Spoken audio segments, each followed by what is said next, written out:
salah satu film absurd permintaan kalian yang berjudul Parfum. Dan tentunya balik lagi dengan saya host yang akan menemani kehidupan kelam kalian, yaitu Faiz Ura, yang pastinya akan menghibur kalian di channel Pemersatu Kelurahan dan akan menceritakan film-film menarik permintaan kalian. Jadi nikmati sebat kalian sambil apalagi itu, yang penting gak nyusahin orang. Dan gimana kabar kalian? Oke, syukurlah kalau masih sehat. Yaudah, sedikit referensi bahwa film ini akan menceritakan sogok manusia yang ahli meracik parfum. Namun kali ini racikannya sedikit beda. Ya biasanya dari bunga atau apalah gitu ya. Kalau ini menggunakan 7 tubuh wanita Fremen. Nah kan, gimana tuh? Namun sebelum ke story, bagi kalian yang suka dengan channel ini silahkan subscribe. Tapi kalau nggak suka ya disuka-sukain. Lalu intro.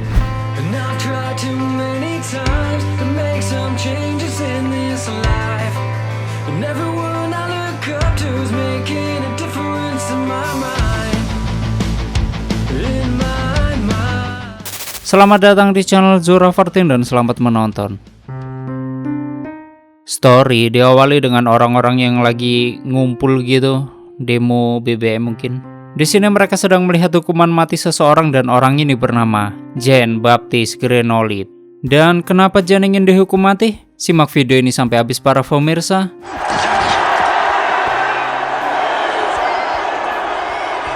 Di suatu hari yang penuh pergumuhan duniawi, tepatnya di daerah kota Paris, yang dimana daerah tersebut dikenal dengan daerah yang gembel gitulah, kumuh sekali. Dan area itu mempunyai aroma paling busuk, bahkan saking busuknya aroma di daerah tersebut melebihi aroma selangkangan pria setengah wanita. Suatu ketika di pasar ikan ada seorang wanita penjual ikan yang dimana tiba-tiba dia melahirkan seorang anak laki-laki di tempat tersebut. Dan menyedihkannya, persalinan tersebut tidak dibantu oleh siapa-siapa dan dia langsung lahir gitu aja. Namun anak tersebut akhirnya lahir dengan selamat.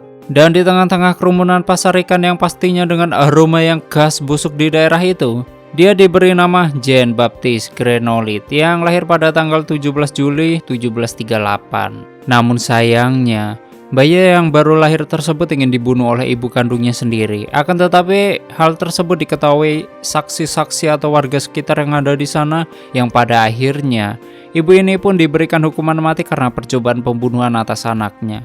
Sementara Jean, dia dititipkan di panti asuhan. Setelah berusia 5 tahun, Jean terlihat sangat berbeda dari anak-anak pada umumnya di usia segitu.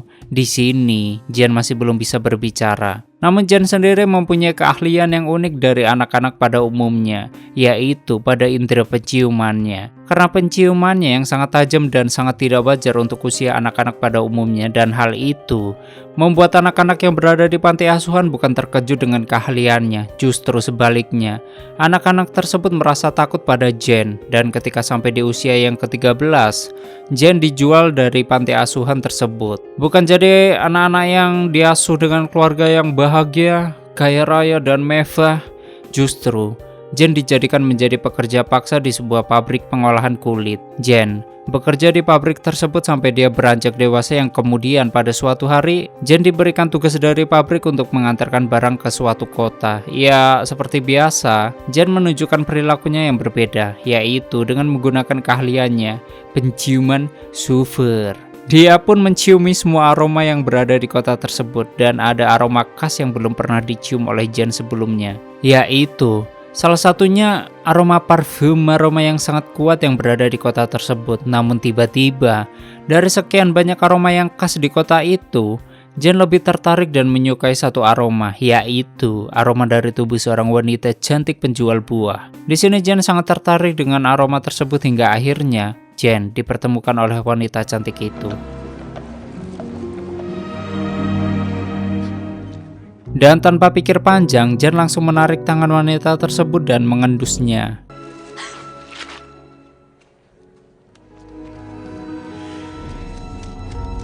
Tak lama kemudian Jean menemukan tempat tinggal dari wanita itu dengan indera penciumannya. Lalu Jean tiba-tiba nongol dari belakang tubuh wanita tersebut dan mencium lagi aroma tubuh wanita itu hingga wanita itu kembali kaget dengan perilaku Jean, sehingga membuat wanita ini berteriak, "Asyap!"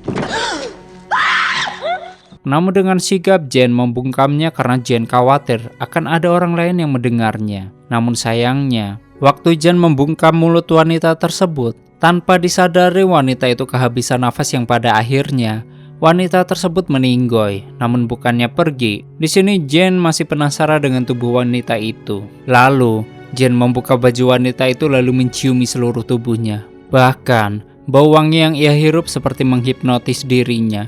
Dan Jane, dia mulai memikirkan bagaimana cara membuat aroma dan mempertahankan aroma tersebut. Sehingga ia tidak akan pernah lagi kehilangan keindahan dari sebuah aroma. Khususnya pada aroma wanita yang sangat wangi ini. Mantap. Di sisi lain ada seorang ahli parfum yang bernama Mr. Monsieur. Mr. Monsieur sendiri dulunya adalah ahli parfum yang cukup fenomenal pada masanya. Namun sekarang, ia sudah tidak lagi diminati oleh para penggemar parfum. Karena sudah ada parfum baru yang diciptakan oleh seorang seniman parfum yang bernama Felicia, yang tentunya lebih menarik dan lebih wangi dibandingkan dengan parfum buatan Mr. Monsieur. Dan secara kebetulan, di siang itu salah satu seorang pengikutnya membawakan sebuah sampel parfum baru dan parfum itu mengalahkan parfum miliknya. Di sini Mr. Monsieur mengujinya dengan menggunakan sapu tangannya untuk mengetahui apa saja bahan dasar yang terkandung dalam parfum tersebut. Lalu, beberapa bahan dasar telah ia temukan, namun beberapa bahan berikutnya benar-benar tidak ia ketahui. Malam harinya Mr. Monsieur kedatangan tamu yang tak lain adalah Jane. Di sini, Jane datang untuk mengantarkan kulit kambing pesanannya. Waktu di dalam ruangan Mr. Monsieur, di sini Jane benar-benar menyukai aroma-aroma yang keluar dari sekeliling ruangan yang dipenuhi dengan botol parfum. Kemudian, Jane mengetahui bahwa Mr. Monsieur sedang membuat sebuah eksperimen untuk mengungkap parfum baru yang menyaingi parfum miliknya, yaitu parfum milik Felicia. Lalu Jane menunjukkan bahan-bahan yang terkandung dalam parfum milik Felicia. Akibat hal itu, Mr. Monsieur pun melihat sebuah bakat yang dimiliki oleh Jane.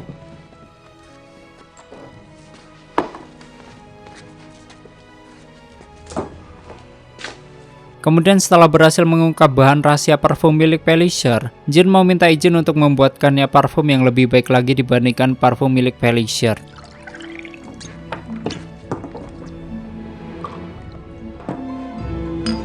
Dan hasilnya sangat luar binasa. Bahkan parfum itu mampu menghipnotis Mr. Monsieur hingga membuatnya merasa berada di surga. Lebay anjir.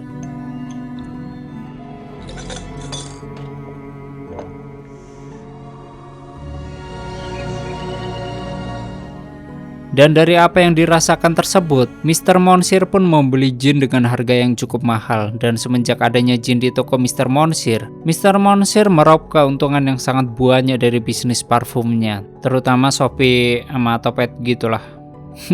Bahkan keuntungannya melebihi pada saat masa kejayaannya dulu. Kemudian suatu hari Mr. Monsieur menjelaskan kepada Jane bahwa pada zaman dahulu kala pernah ada parfum yang digunakan mumi berumur ribuan tahun lamanya. Namun parfum itu masih tercium baunya hingga saat dibuka. Dan bau parfum tersebut mampu menghipnotis orang-orang yang mencium aromanya, sehingga saat para ahli parfum menguji apa saja bahan dasar yang digunakan oleh parfum tersebut, mereka hanya mampu menemukan beberapa bahan saja, dan sisanya masih belum ditemukan sampai saat ini. Mendengar cerita Mr. Monsieur, Jane langsung mengingat tentang wanita yang memiliki tubuh wangi yang pernah dia temui. Kemudian, Jane meminta kepada Mr. Monsieur untuk mengajarinya bagaimana cara mempertahankan suatu bau, yang pada akhirnya di sini Mr. Monsieur mengabulkan permintaannya itu. Lalu mereka pun memulai eksperimen tersebut, yaitu dengan menggunakan bunga mawar sebagai bahan utamanya, yang kemudian diambil sarinya menggunakan cara destilasi. Namun sayangnya eksperimen tersebut ternyata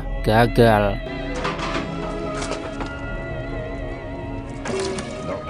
Karena berpikir terlalu keras, Jane pun akhirnya jatuh sakit. Dengan sakitnya Jane tentu membuat Mr. Monsieur menjadi khawatir, karena memang saat ini Jane adalah aset berharga baginya. Di saat kondisi Jane yang semakin parah, di sini Jane tersadar lalu menanyakan kepada Mr. Monsieur, apa ada cara lain untuk menyaring sebuah bau? Kemudian Mr. Monsieur mengatakan bahwa memang ada cara lain untuk menyaring suatu bau, selain dengan cara yang telah diajarkan kemarin.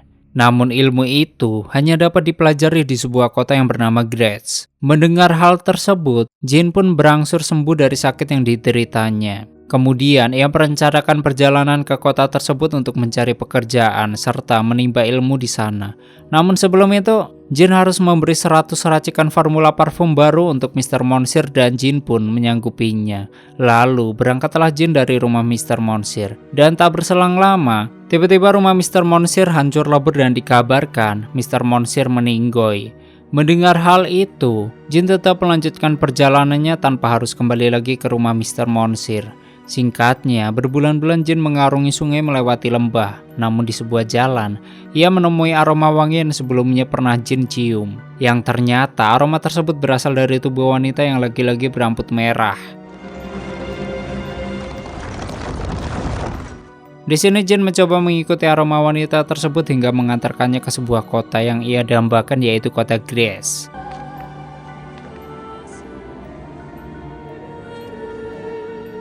Wanita ini sendiri bernama Laura yang merupakan putri seorang bangsawan yang bernama Anton. Di sisi lain, ada seorang wanita yang tengah memanen sebuah bunga dan singkatnya, Jin juga bekerja di tempat yang sama.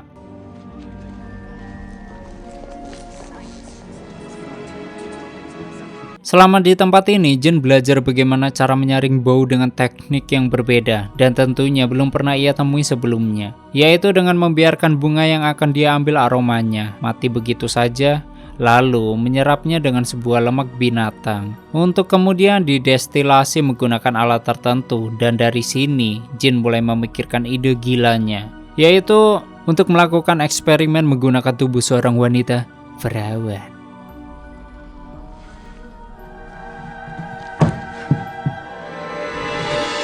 Dan hal itu untuk diambil baunya dengan cara didestilasi. Dan wanita yang dijadikan percobaan kali ini adalah wanita yang kita lihat tadi. Namun nyatanya percobaan kali ini ternyata gagal. Cara tersebut sama sekali tidak menyaring bau si perempuan tadi. Kemudian malam harinya ia memulai melakukan eksperimen lagi, dan kali ini ia mencoba dengan cara yang lebih aman. Kemudian ia mulai melumuri tangan si wanita dengan lemak binatang. Pada awalnya Jin hanya ingin mengambil sampel dari tangan si wanita tersebut. Namun si wanita menolaknya dan menyuruh Jin untuk pergi dari sana. Karena rencananya belum terlaksana, akhirnya Jin pun menghabisi wanita itu. Kemudian Jin mulai melumuri tubuh si wanita dengan sebuah kain yang telah ia berikan lemak binatang. Bahkan, Jin juga memotong rambut wanita untuk kemudian diambil baunya. Hingga akhirnya, Jin pun berhasil menyaring aroma tubuh si wanita tersebut dengan caranya sendiri.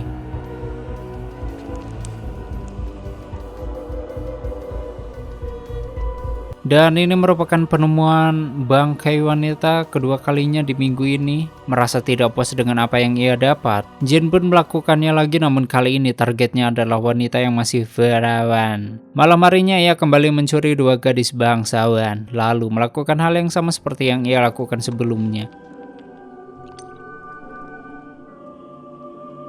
Dan kali ini parfum yang ia buat berasal dari aroma wanita tersebut yang menghipnotis majikannya. Keesokan harinya, mereka menemukan lagi mayat perempuan yang terapung di sungai. Karena jasad ini adalah seorang bangsawan, masalah ini pun mulai dianggap serius oleh para petinggi di kota tersebut. Mereka pun mulai mengadakan rapat dan salah satu di antara mereka menyarankan diadakannya pos kampling untuk mengantisipasi terjadi hal yang serupa. Di samping itu, semakin hari Jin semakin ketagihan dengan parfum yang ia ciptakan, dan parfum itu dari ekstrak tubuh seorang wanita. Karena kemampuan menciumnya itu sangat tajam, Jin lalu berhasil dalam melakukan aksinya dan tak ada satupun orang yang mengetahui aksi keji Jin.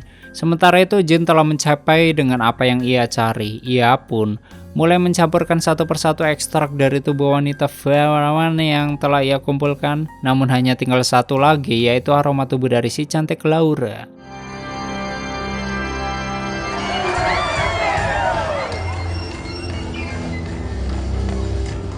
Karena merasa bahwa pelaku dari pembunuhan wanita masih berkeliaran di luar sana, ayah Laura memutuskan untuk membawa putrinya ke luar kota agar lebih aman. Namun hal itu ternyata telah diketahui oleh Jin melalui penciumannya yang sangat tajam.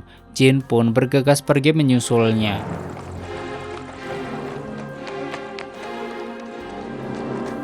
Lalu ada seekor anjing milik salah satu wanita yang terbunuh tadi, dan dia menemukan pakaian majikannya. Sedangkan bos Jin tanpa sengaja melihatnya dan menemukan rambut serta pakaian milik si wanita. Dan melalui bukti tersebut, Jin ditetapkanlah sebagai pelaku atas meninggoynya para gadis bangsawan. Namun berita tersebut belum diketahui oleh ayah Laura. Until then, you stay in the safety of the monastery. Dan malam harinya, Jin berhasil masuk ke dalam kamar Laura dan hendak membinasakannya. Namun sebelum itu, ia melihat betapa cantiknya tampang si Laura. Heran. Dan sayang gitu loh kalau mau dibinasakan. Mending ditaulah gitu pokoknya. Intinya Laura wanita terakhir yang dibinasakan Jin. Pagi harinya, ayah Laura hanya dapat menatap putrinya yang telah meninggoy.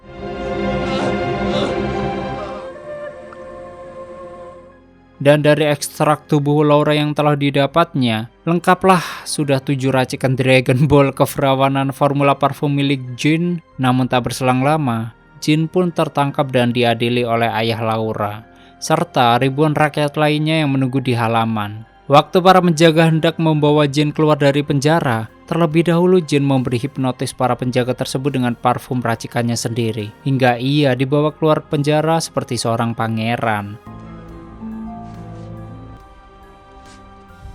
Waktu di dalam kereta kencana yang membawanya keluar dari penjara, ia mengoleskan setetes parfum di sekeliling lehernya.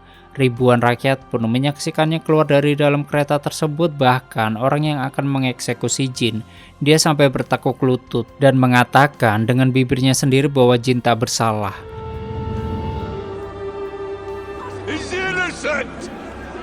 Begitupun dengan seluruh rakyat yang menyaksikan adegan tersebut yang tampak bingung dengan apa yang sedang terjadi. Kemudian tak berselang lama Jin mulai mengeluarkan parfum racikannya lalu meneteskan ke sebuah sapu tangan. Setelah itu Jin mengibas-ngibaskannya.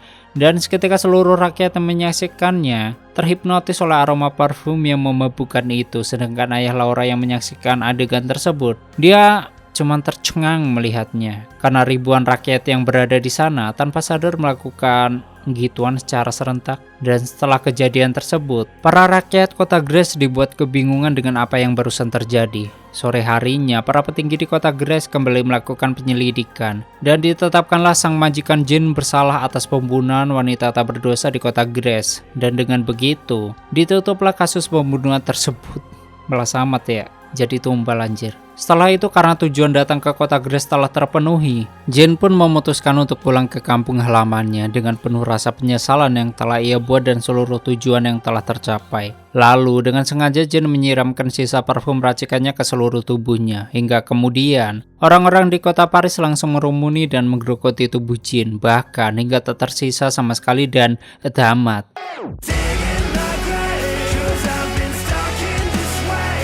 Oke, seperti itulah story film Parfum, dan bagaimana menurut kalian dengan film ini? Silahkan berdebat. Dan bagi kalian yang ingin filmnya di story ini, silahkan tulis di komentar.